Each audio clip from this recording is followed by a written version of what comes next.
Buenas tardes. Continuando con la entrega del material sobre teoría de la ley, me permito compartir con ustedes hoy día la segunda fuente del derecho, la costumbre. Con respecto a la costumbre, en primer lugar vamos a dar una definición y cuáles son sus elementos, para luego analizar cómo, si es que esta fuente, qué nivel de reconocimiento tiene en nuestro ordenamiento de derecho.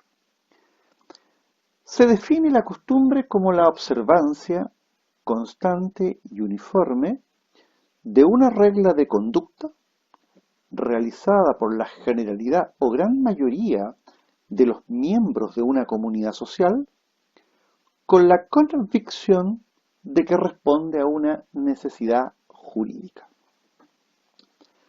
Constituyen elementos de la costumbre, en primer término, uno de carácter externo u objetivo, que en el fondo se traduce en una repetición constante y uniforme de actos similares.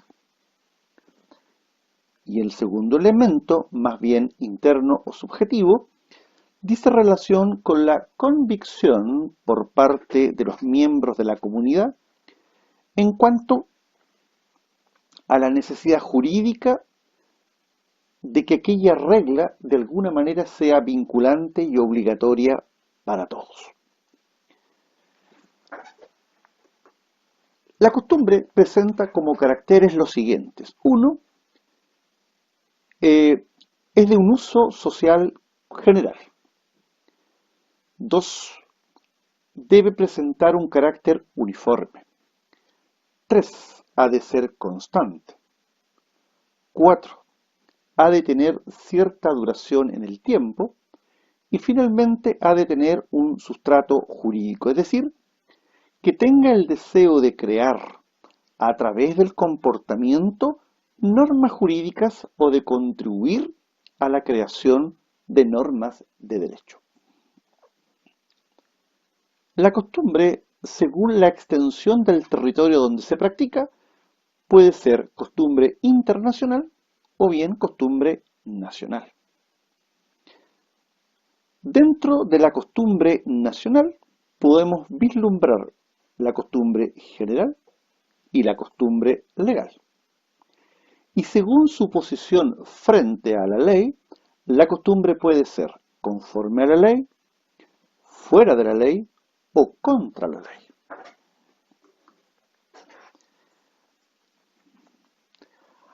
Ahora, costumbre contra la ley es la que introduce una norma destructora de una norma vigente, ya sea proclamando la costumbre la inobservancia de la ley o bien imponiendo una conducta diferente a la establecida en el marco legal.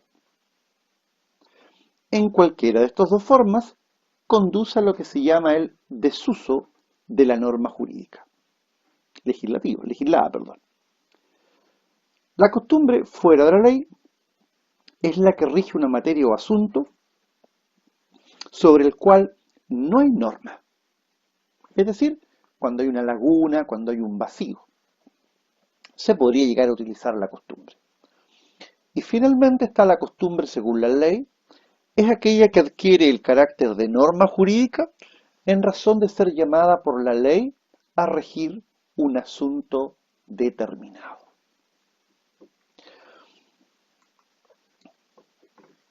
De acuerdo al artículo 2 del Código Civil, la costumbre no constituye derecho, sino en los casos en que la ley se remite a ella.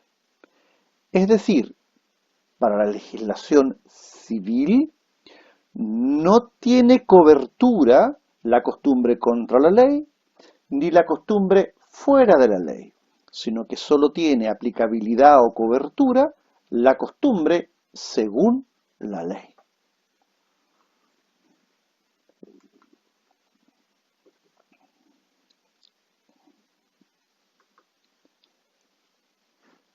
Ahora, deben ustedes saber que la costumbre no solo está tratada en el Código Civil como fuente del derecho, sino que además la aborda el Código de Comercio igualmente como fuente del derecho.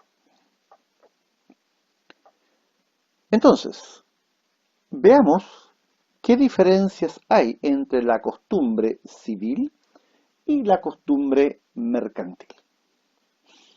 En primer lugar, la costumbre mercantil entra a regir en el silencio de la ley. La costumbre civil solo cuando la ley se remite expresamente a ella. Por lo tanto, la costumbre mercantil es más amplia, porque recordemos, la costumbre, según la posición que tengamos frente a la ley, puede ser contra la ley, en el silencio de la ley o según la ley. De esas tres opciones, la, la costumbre civil solo tiene aplicación en un caso, cuando la ley se remite a ella, o sea, costumbre según la ley.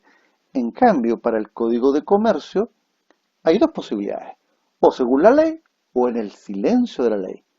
Lo que sí está claro que en el ordenamiento jurídico jamás la costumbre es fuente del derecho cuando es destructora de la norma jurídica, es decir, la costumbre contra la ley. En segundo lugar, el Código Civil no determina los requisitos que debe reunir la costumbre para que sea fuente del derecho. Pero en cambio, si ustedes examinan el Código de Comercio en su artículo 4, sí nos indica cuáles son los requisitos para qué, para que la costumbre se constituya en fuente de derecho. El Código Civil no especifica los medios. Como les mencionaba, la costumbre en nuestro derecho civil es una fuente del derecho cuando la ley se remite a ella. Pero también la costumbre la vamos a encontrar como fuente en materia comercial, en materia mercantil. De hecho, los artículos 4, 5 y 6 del Código de Comercio se refieren a la costumbre mercantil. ¿Qué diferencias hay entre la costumbre civil y la costumbre mercantil? En primer lugar, la costumbre civil solo es fuente de derecho, de acuerdo al artículo 2, cuando la ley se remite expresamente a ella. Es decir, en el marco civil no tiene operatividad ni la costumbre fuera de la ley, ni la costumbre contra la ley. En cambio, la costumbre mercantil tiene aplicabilidad, primero, cuando la ley se remite a ella, pero también en el silencio de la ley. Y esto está clarísimo, porque esto lo dice el artículo 4, cuando señala, las costumbres mercantiles suplen el silencio de la ley, cuando los hechos que las constituyen son uniformes, públicos, generalmente ejecutados en la República o en una determinada localidad, y reiterados por un largo espacio de tiempo, que se apreciará prudencialmente por los juzgados de comercio. Juzgados de comercio no existen, justicia civil. Segundo, el Código Civil no determina los requisitos que debe reunir la costumbre para ser tenida como fuente del derecho. En cambio, el Código de Comercio sí lo estatuye en el artículo 5. Perdón, establece los requisitos, lo acabo de leer. Cuando los hechos deben ser uniformes, públicos, generalmente ejecutados en la República en una determinada localidad y reiterados por un largo espacio de tiempo. En tercer término, el Código Civil no explicita los medios de prueba para demostrar o acreditar la costumbre, de modo que es posible entonces emplear todos los medios probatorios. En cambio, el Código de Comercio señala de modo taxativo cuáles son los medios de prueba para justificar la existencia de la costumbre. De hecho, el artículo 5 del Código de Comercio nos dice, no constando los juzgados de comercio que conocen de una cuestión entre partes la autenticidad de la costumbre que se invoca, sólo podrá ser probada por alguno de estos medios. 2 puntos. 1. por un testimonio fehaciente de dos sentencias que, aseverando la existencia de la costumbre, hayan sido pronunciadas conforme a ella. Y dos, por tres escrituras públicas anteriores a los hechos que motivan el juicio en que debe obrar la prueba.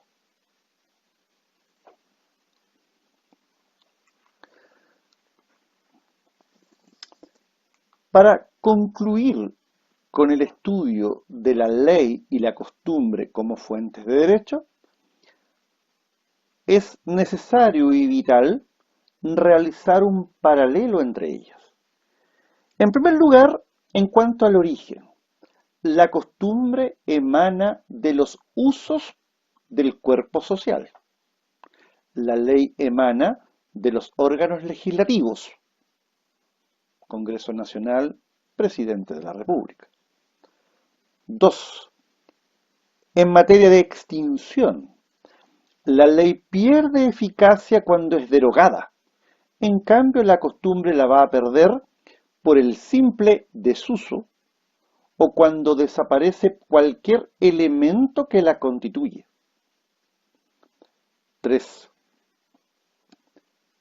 En cuanto a la aplicación al tiempo, la ley rige por regla general en el acto. La costumbre necesita, para ser aplicada, la reiteración de actos durante un largo periodo de tiempo, como lo indica el Código de Comercio. En materia de fuente, la costumbre no tiene un origen en persona o autoridad determinados, ¿correcto? Su autor es anónimo, es el cuerpo social. En cambio, la ley sí tiene autores determinados, el legislador.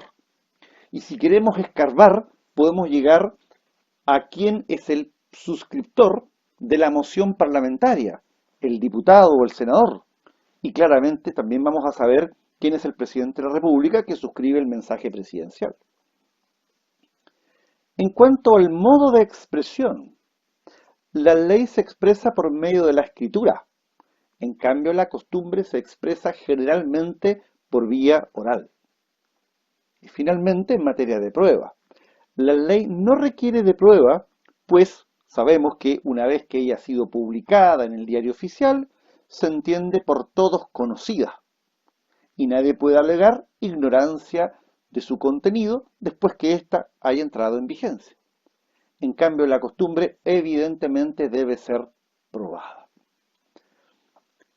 Para cerrar este tema, es importante que ustedes sepan que en nuestro país la fuente primaria y primordial es la ley. De hecho, nosotros llevamos en este minuto aproximadamente sobre 21.200 leyes aproximadamente, sin perjuicio de todos los decretos leyes que han sido dictados en aquellas épocas de normalidad constitucional, sin perjuicio de los decretos con fuerza de ley que han pronunciado los presidentes de la República previa autorización del Congreso Nacional, y sin perjuicio de todos los tratados internacionales que en nuestro país tienen rango de ley. Por lo tanto, Chile es un país eminentemente legalista. En cambio, la costumbre constituye una fuente más bien secundaria. Es más bien secundaria. A diferencia de lo que ocurre con los ordenamientos jurídicos del llamado common law, que en el fondo el denominado derecho anglosajón o derecho consuetudinario, donde en esos países la costumbre, el precedente, la historia, de alguna manera el devenir histórico, constituye fuente de derecho. Ahora, en materia de fuentes materiales, nosotros vamos a mencionar dos. En primer lugar, la doctrina. ¿Qué es la doctrina? Bueno, son los estudios de carácter científico que los juristas realizan sobre el derecho, con un propósito meramente teórico de sistematizar los preceptos legales o interpretar tales normas o preceptos legales. Se dice que la doctrina cumple algunas funciones. Primero, una función de análisis de la ley. 2, una función de sintetización de las sentencias judiciales. Y una función de carácter científico. En cuanto a la función 1 de análisis de la ley, bueno, la doctrina, ¿qué es lo que hace? Comenta la ley, explica la ley, interpreta la ley. Y cuando interpreta la ley, lo que hace la doctrina es desentrañar el sentido y alcance de una norma de derecho. En materia de síntesis de sentencias judiciales, lo que hace la doctrina es agruparlas,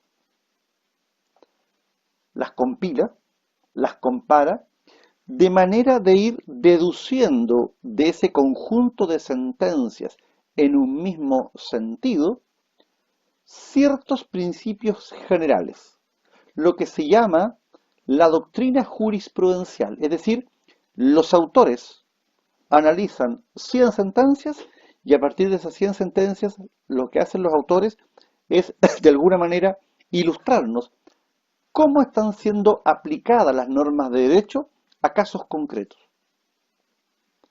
Por ejemplo, si ustedes se van al portal del Poder Judicial, se van a encontrar por ahí con un link, un banner del baremo de jurisprudencia, que en el fondo es un análisis de sentencias donde la Universidad de Concepción en conjunto con el Poder Judicial sistematizaron cuál es la postura de los jueces en materia de determinación de montos indemnizatorios a propósito de casos, accidentes del trabajo con resultado de muerte, accidentes del tránsito con resultado de muerte, etc. Entonces ahí vemos cómo la doctrina, cómo los autores, cómo los juristas agrupan las sentencias y extraen de ellas conclusiones. Y la tercera función es una función científica, que es un estudio de manera sistemática y ordenada los principios generales del derecho. A ver, con respecto a la doctrina, es importante señalar que en general Chile tiene una adecuada doctrina en materia jurídica. Ahora, no tan prolífica como lo es Argentina. Argentina debe ser uno de los países que más publica en el mundo. O sea, la cantidad de publicaciones que salen y que surgen en Argentina es impresionante. O sea, hoy día está todo lo que es el comercio electrónico y todo lo que es, las plataformas electrónicas del conocimiento. Pero hasta hace algunos años atrás, y no muchos, 5 años, 10 años, si uno viajaba a la ciudad de Buenos Aires, se encontraba que cerca de donde está la Corte Suprema, en una calle que se llama Talcahuano, no menos de 10, 15 librerías jurídicas, todas juntas. Y cada una con su estilo, cada una con una cantidad de publicaciones, pero realmente extraordinarias. Chile hoy día tiene publicaciones, sí. Bueno, son dos grandes las editoriales que cobijan a los doctrinadores. La Editorial Jurídica Chile y la Editorial Thomson Reuters, que son las dos que hoy día compiten en esta materia. Pero también hay que tener presente que prácticamente las universidades hoy día imparten enseñanza y doctrina a través de sus revistas. La Universidad de Chile lo tiene, la Universidad Católica lo tiene, la Universidad Diego Portales lo tiene, la del Desarrollo lo tiene, los Andes lo tiene, la de Concepción lo tiene, Católica de Concepción lo tiene, tal que también lo tiene, o sea, en general, la Universidad Pedro de Valdivia también lo tiene. Es decir, es a través de estos instrumentos que los juristas van comentando y van analizando las normas de derecho. Ahora bien, hubo hace algunos años atrás un trabajo muy interesante en Santiago, donde ciertas personas, ¿qué fue lo que hicieron? Analizaron sentencias de la Corte de Apelaciones de Santiago y la Corte Suprema y examinaron cuáles eran las fuentes doctrinales que los ministros de la Corte de Apelaciones y de la Corte Suprema utilizaban para la resolución de sus casos y que quedaban plasmados en sus sentencias. Y por lo tanto, se supo en aquel minuto, a través de este estudio, de este informe, cuáles eran los autores que consultaban los jueces. Los autores en materia penal, en materia civil, en materia laboral, en materia de seguridad social, en materia de libre competencia. Y claramente eso significaba que habían ciertos autores a los cuales los jueces le tenían la simpatía necesaria para plasmar sus puntos de vista, sus comentarios en sus fallos. Es decir, el prestigio de la doctrina en el fondo está dado por el prestigio del autor de quien emite el comentario, no hay ninguna duda. Todos los abogados en el fondo hacemos doctrina cuando, interpretamos para los intereses de nuestro cliente una situación determinada. Pero cuando hablamos de doctrina estamos hablando de estudios de carácter científico. Y yo les diría que en general los ilustres juristas que tiene este país constituyen evidentemente por sí solos y por sí mismos doctrinas. Me estoy refiriendo, entre otros, por ejemplo, a personas que hoy día, digamos, hay personas que están fallecidas. Pienso en René Abeluc, pienso en don René Ramos, por ejemplo, ilustres civilistas. Pero también hay ilustres civilistas que hoy día están plenamente vigentes. Hernán Corral, Ramón Domínguez, Pablo Rodríguez, entre otros, que son insignes personas. O sea, estamos hablando de Carlos Pizarro, Íñigo de la Maza, Álvaro Vidal, entre otras personas. Entonces, por lo tanto, es importante considerar que la doctrina es un tema interesante. Dejamos hasta acá y continuamos en la próxima cápsula.